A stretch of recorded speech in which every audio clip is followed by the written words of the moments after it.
There are many flavours to different businesses. There is no hard and fast rules. I used to own a rock and roll clothing music store, and I was doing this presentation to a little EO forum. Do you guys go along to those? I think everybody does. You have to, don't you? You've got those little groups that you go to. So I was doing a little presentation to one of those, and the lady in the room said, "Oh, but I own a jewellery store. My business is different.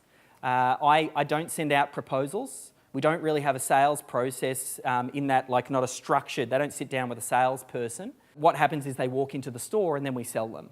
And I said, "Oh, perfect. You couldn't have picked a better example. I used to own a rock and roll clothing music store. We had a critical client flow. People, we'd get them into the store, they'd walk into the store, they'd start looking around, they might look at the t-shirt wall or whatever.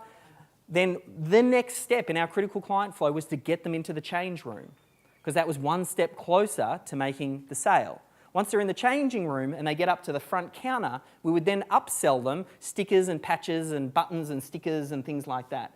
Then at the end, we'd make sure they were on the database so that we could continue to market to them. So we'd grab their email address on the way out. So every business has a critical client flow. Just because I've done service-based business, you might have to tweak it if your business is slightly different. The other things that people do wrong at this stage is making it too complex. Try and work with the boxes I've got. It's okay to have less, it's okay to have a couple more, but if you're writing really detailed, intricate plans, then you're way overthinking this.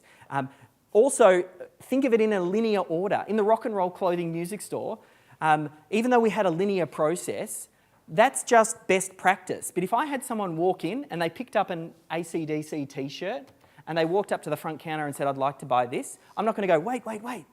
You've got to jump in the change room first, because that's the way our process works. So the critical client flow isn't about forcing the client. It's like, what is the next logical step that they should take, assuming they haven't yet taken it.